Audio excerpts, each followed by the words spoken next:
This is David Dickens. Thanks for joining us today. We're going to talk about life insurance, a topic which most people don't like to talk about. And frankly, I don't either. But I have 3 reasons for 3 different age groups why you should consider doing something different with your life insurance strategy in the coming weeks in 2024. Not 6 months from now, but 6 days from now, or maybe even today. So I'm going to go get Walter.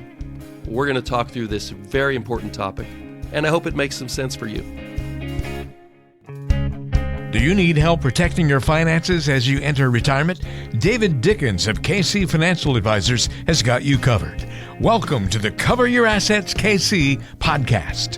Hey, thanks for joining us on today's edition of Cover Your Assets KC. Walter Storholt here with David Dickens, and looking forward to another great episode today. David, it is nice to be with you. How's life treating you? Well, we're finally above freezing. It took a while to get there, didn't it? It's treating me a lot better than it was yesterday and the day before and the day before that. Mm-hmm. So, I'm sure it's no better in Colorado than it is in Kansas City. In fact, it's probably worse. But you're looking at mountains and snow you can do something with. All we're looking at here is some blue sky and some snow we can only shovel. That's right. I got to cross-country ski for the first time, so that was pretty fun. And I've never done that. Only fell about 60 times, and so not too bad. Luckily, there'd been a lot of recent snow, and it was snowing while we were doing it, so every time I fell, I just careened off into this very fluffy berm of snow, so it wasn't all that painful. Well, that sounds pretty good. I learned it's a how lot to fall better with than, grace. There you go. Yeah. It's a lot better than learning how to snowboard, even at your ripe young age. You probably do snowboard. I don't know. Last year, we were in the mountains every weekend learning how to snowboard. We did the thing where we got the passes for all the mountains, and we rented our equipment for the whole season, and we probably got in a good 20 days of snowboarding, if not more than that, last year. And was very sore the whole winter. Yes. Took some hard falls. I actually just had to replace my jacket, David, because the one that I'd bought before last snowboard season, it was splitting at the seams because I think of all the impacts that it took. It only lasted one season, and it was starting to rip apart. Oh, my gosh. So, probably a commentary on the quality of jacket as well as the amount of times I fell. But I gave that a little bit of thought maybe 8 or 10 years ago, but I had a friend who is a doctor, and he decided he wanted to learn how to snowboard. And he broke his tailbone out there. Oh, no. And I thought, 2 skis Ouch. Works perfectly fine. Why would I try to mess with learning something like that at my that sounds pretty brutal. my advanced age? I need to keep practicing some skiing because I will say just in that short exposure to it, I felt very uncomfortable going downhill and trying to do the whole pizza to slow down. I felt like that was not slowing me down whatsoever. I felt like it was putting a ton of stress on my knees and my hips, and I just felt very, very unstable. So, only did it one day, so I need to get some more time on it to really give it a true evaluation. But Yeah, once you learn that hockey stop, well, then all of a sudden gets you more comfortable. You feel like you can do anything because you can stop when you need to. And when That's you're the key. going downhill and you can't stop, that's not a good feeling. That's where your nerves start to psych you out a little bit. Yeah, that's a good point. Yes. Well, let's jump into today's conversation, David. And since we're inside and not out there in the cold, and we can't move on without mentioning the Chiefs. Good luck to the Chiefs this weekend. Big game against the Bills. So Yeah, hopefully that works out the way that everybody in Kansas City hopes it will. Yep. Well, hopefully we'll have a good report on that next time we record. By our next episode, David, we'll probably be talking about them. Hopefully in the Super Bowl. So that would be pretty cool if we Fingers crossed can on that. swing that. I'm going to do my part. I know that. You'll be cheering them on hardcore. We know it. I will be wearing All right. my pullover and maybe even a hat. Who knows? Very good. Well, you mentioned it at the top, 3 reasons why you could and should use life insurance in 2024. And you got kind of just 3 really important reasons that you want to point out to us today and kind of get our wheels turning up there in the old noggin as to why we might not want to shun insurance as an option to perhaps help our financial situations. So tell us what you're thinking for our first reason. Well, before we get to the first reason, there's just I'm not a big life insurance guy. I've always had it for myself and my family. And I've always been, which is the first of the 3, is kind of a buy term and invest the difference to protect against, the unlikely event that that my family would need to replace my income. But it is really, people have a significant aversion to talking about life insurance. And it's totally understandable. It's complicated. The pricing of it can be very opaque, although in the recent 10, 15 years, the price of term insurance is so cheap. That's going to be our first topic.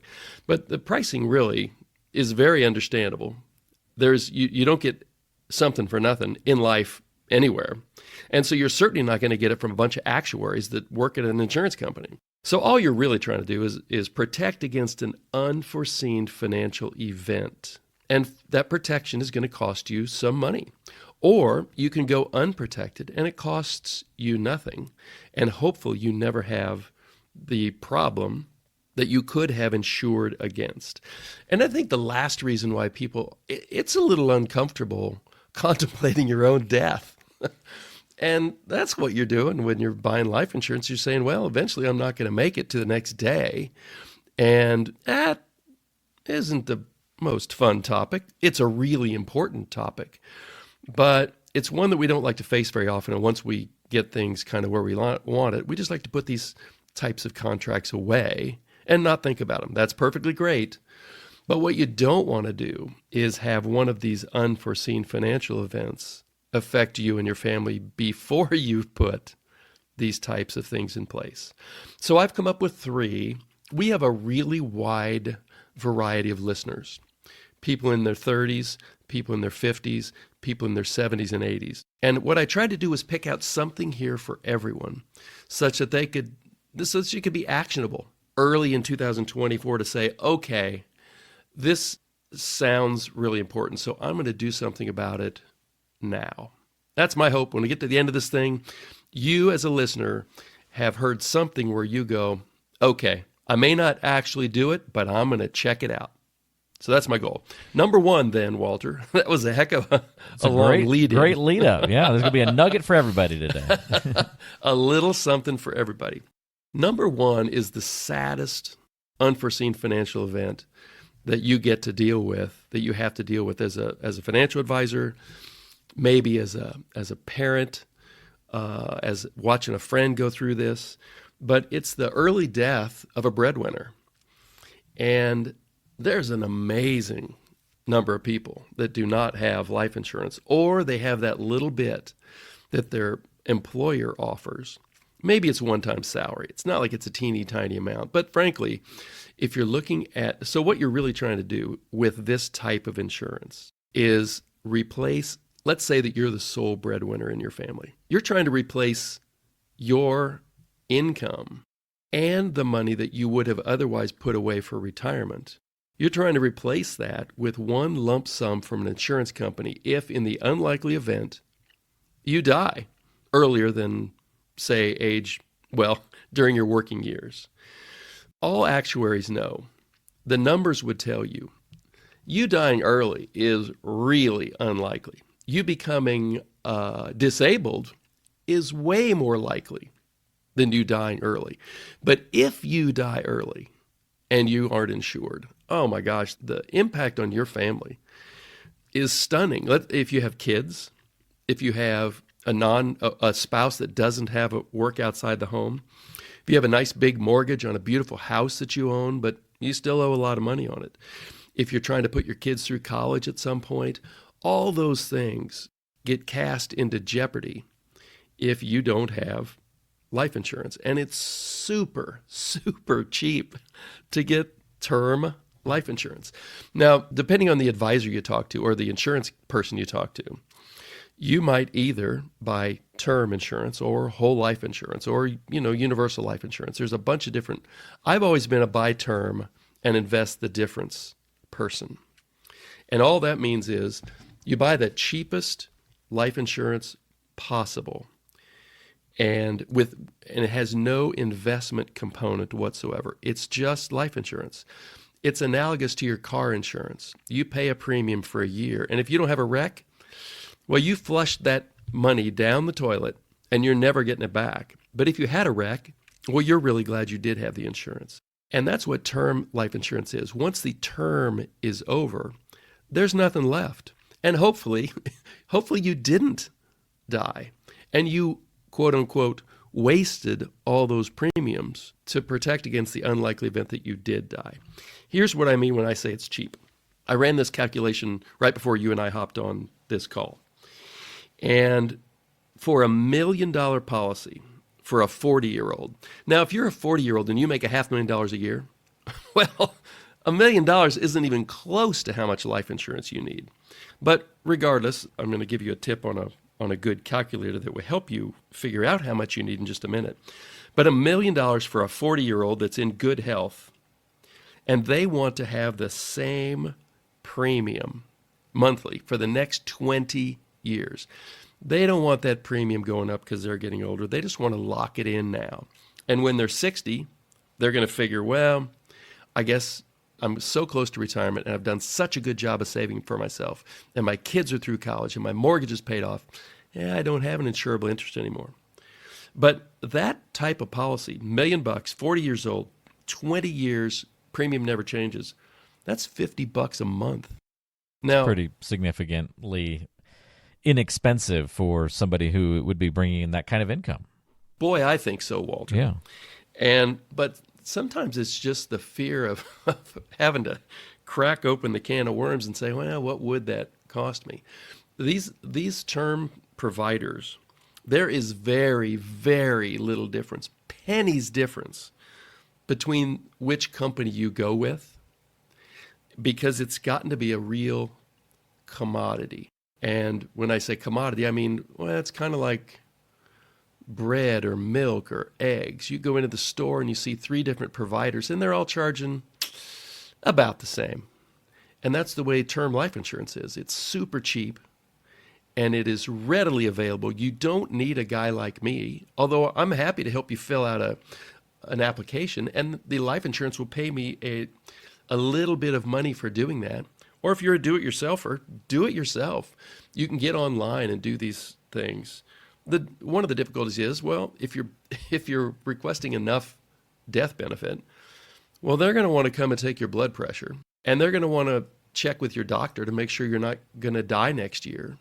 Well, of course they are. If you're going to pay $50 a month for $1 million policy, and you're pretty sure you're going to die in the next 2 years from some known event, well, what insurance company wants to take that policy? Nobody. So you have to jump through a few hoops to get this. But for that teeny tiny little bit of money, to give your family that kind of confidence that if something goes haywire, at least they're not going to have big financial problems to worry about. That's something that you should take care of today. If you don't do it today, you should do it tomorrow. But if you get to next week and you're this person who has these types of exposures, kids, non-working spouse, big mortgage, and you haven't taken care of it by the end of next week, boy, I don't know exactly what to tell you. It's a great point. And it's why it's the one thing in life you're okay if you waste that money, right? Like you almost want that. You want that money to be wasted, and it's okay. Because the alternative is you're dead. Right. And then if you are, you'll be glad that you helped your family, and so it'll also be a good thing that you had it. So exactly. It's a good thing if you waste it. It's a good thing if you have it and need it. I plan on wasting my homeowner's insurance every year. That's right. That's right. I don't want my house to burn down. Yep.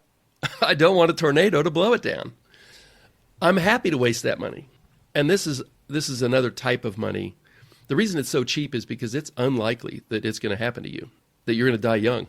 But if you do, oh boy, you want to have a plan. Yep. It's problematic if we don't have these things in place. And so get on board. Make sure that you've got that addressed and taken care of. No wonder why that's number one on the list of reasons why you could and should use life insurance in 2024 for that income replacement. But there's 2 other reasons to go over today, David. What's next? Well, I have a number of clients. Most of my clients are over 50. A lot of our listeners are over 50. And one of the things that they are concerned about is the rising cost of healthcare, and especially long-term care.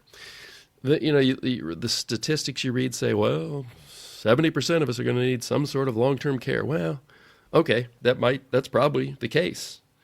But that might just be somebody coming into your home, giving you some assistance for a couple of years, and then you die peacefully at your home. It might mean that you need nursing home care for 2 or 3 or 4 years, which is very expensive. And If we had a perfect crystal ball, we'd know exactly what to insure against, but we don't. And so one feature that a lot of whole life policies, not term policies like we just talked about, whole life policies, which will have almost always they have a premium that is the same for the rest of your life, and they go until the rest of your life. So it's a little bit more expensive than a term policy, sometimes a lot more expensive. But what they will do is, if you get into a situation where you have a terminal illness, or you can't do 2 of the 6 activities of daily living and you need either help in your house or you need to go to an assisted living facility, what this type of policy will do is that it will accelerate the death benefit to you. Almost always comes to you tax-free, because if you didn't need this long-term care, the death benefit would go to your spouse or whoever your beneficiary is tax-free. So this accelerated death benefit comes to you tax-free, and that money can be used to pay your long-term care provider. Now, at the end of your life, if you've been doing this for 3 or 4 years, there won't be any death benefit left for your beneficiaries or your spouse. But that's not why you bought this policy in the first place. You bought it to protect against the possibility that you would have a financially draining event called needing long-term care. So what you usually do is they will accelerate maybe 80% of the death benefit. So you have a $500,000 policy. They're going to accelerate $400,000 of that policy, maybe over 4 or 5 years. So rough numbers, let's call it $100,000 a year. Is that going to cover your long-term care needs? Maybe, maybe not. But it's going to dramatically reduce the amount that needs to come out of your 401ks, your IRAs, your brokerage accounts, your bank accounts, because you got this other source of money coming in because you insured against an event that you were worried about. So how many of my clients do this? Well, I have way more clients that are concerned about it than actually insured against it. And that's pretty common. But what that shouldn't cause you to do is ignore looking at it. You ought to at least price it out and say, is my concern about needing long-term care, is that big enough to cause me to insure against that happening? And if it is, well, this might be, the accelerated death benefit might be a really good way for you to protect against that possible situation. The other good news is, let's say you bought a long-term care policy from an insurer and you died and you never needed it. Well, that money just went down a rat hole because there's nothing left at the end. If you paid for that type of insurance and you never used it, well, sorry, the premiums are gone. With this type of long-term care coverage, this accelerated death benefit, if you die and you never have used it, well, then your beneficiary gets, I used an example of a $500,000 policy earlier. Well, then your spouse or your beneficiary gets the $500,000. It was never used for long-term care, but it's still there as a death benefit.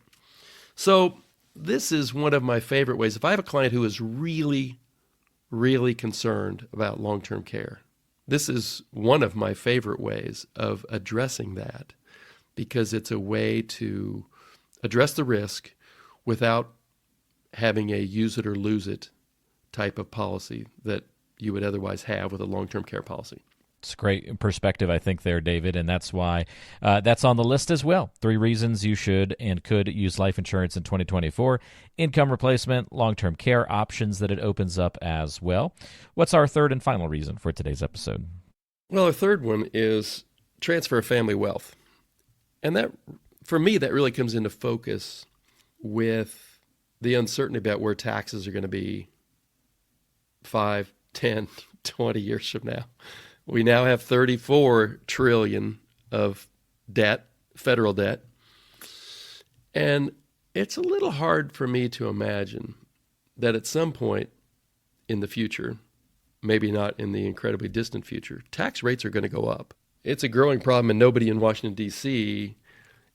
has decided that they need to try to address it. And the reason for that is, it's pretty straightforward. You raise people's taxes, you're very likely to lose your job. And, congresspersons, well, they like their job as much as everybody else likes their job. So they try really hard not to raise taxes. And they love giving away money because that makes the electorate happy. And so, yeah, our national debt has gone. We were adding zero to the national debt at the end of the 90s. And now we're adding $2 and $3 trillion a year. So it's going to be a problem. I think tax rates are going up. And one way that you can use life insurance is by having a life insurance a policy that pays off at your death to your heirs, and that money goes to them tax-free. One of the most common ways that I've seen this used is by people who are in good health, in their 70s, that have required minimum distributions, which we talk about a lot on this show, and they don't need that money, but the IRS says you have to take it. And so the question is, what am I going to do? The question I get is, Dave, what am I going to do with this money that I don't need that they're making me take out? Well, it's been a long time on this podcast since I've mentioned the phrase 3 tax buckets. But there are basically 3 tax buckets that you could have your money in. One is the taxable bucket, and that's the money you have in CDs, in your brokerage account, in your bank accounts. There's also a tax-deferred bucket, and that's your IRAs, your 401ks. And then you have a tax-free bucket. That would be your Roth and any life insurance proceeds that would be going to your heirs. So the reason I bring up the 3 tax buckets is this. When you have to take a required distribution, that's coming out of the deferred bucket, that middle tax bucket. And you get to choose. It's very unlikely, unless you're still working, that you could put it back in the deferred bucket. That money's either going to the taxable bucket, which is what happens the vast majority of times, or into the tax-free bucket. Well, if you don't have earned income, you can't contribute to a Roth, so you can't use that form of the tax-free bucket. But what you can do is, I have clients who say, all right, my required distribution is X. Let's call it $50,000 a year. And I don't need any of that to live on. They got a pension, they got a couple of Social Securities, whatever it is. Let's take 10 or 20% of that money. Call it $10,000. What kind of death benefit can I get for $10,000 a year that will give my heirs tax-free inheritance when I'm gone? And once you get the numbers, it may look like an attractive, I was going to say investment vehicle. So regulators really hate it when you call an insurance contract an investment. And I get that. But for the sake of this conversation, you're basically investing that unneeded required distribution either in a brokerage account, some sort of taxable account, or a tax-free account. And in that case, it would be an insurance policy.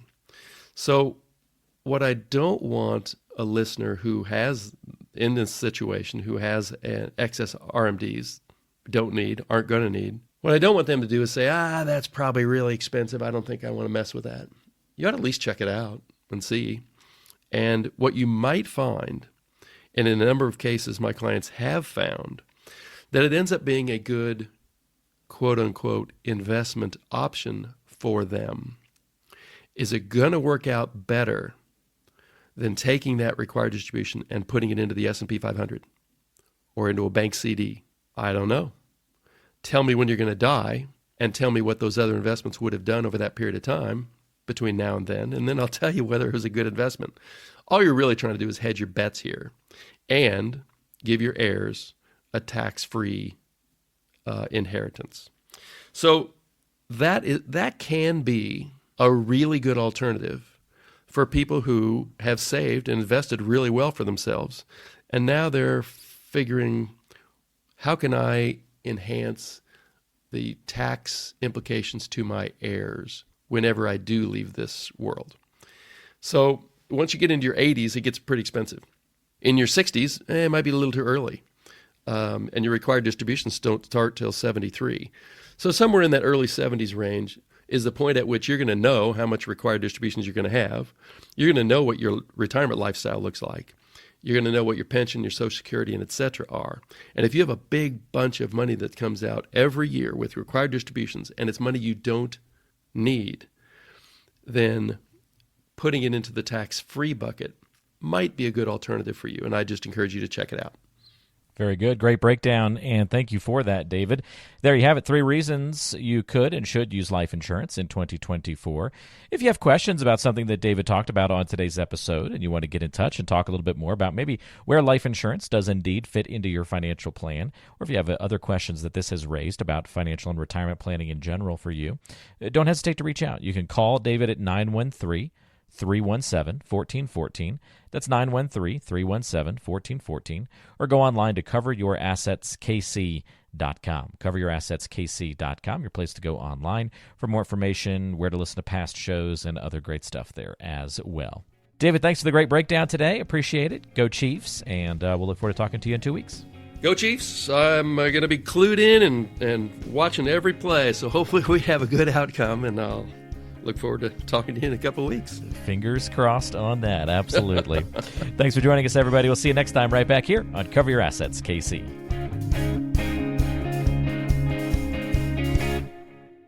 Advisory services offered through Creative One Wealth, LLC, an investment advisor. KC Financial Advisors and Creative One Wealth, LLC are not affiliated. We are an independent financial services firm helping individuals create retirement strategies using a variety of insurance products to custom suit their needs and objectives. The information and opinions contained in this program have been obtained from sources believed to be reliable, but accuracy and completeness cannot be guaranteed. They are given for informational purposes only and are not a solicitation to buy or sell any of the products mentioned. The information is not intended to be used as the sole basis for financial decisions, nor should it be construed as advice designed to meet the particular needs of an individual situation. This material has been provided by a licensed insurance professional for informational and educational purposes only and is not endorsed or affiliated with the Social Security Administration or any government agency. It is not intended to provide and should not be relied upon for accounting, legal, tax, or investment advice.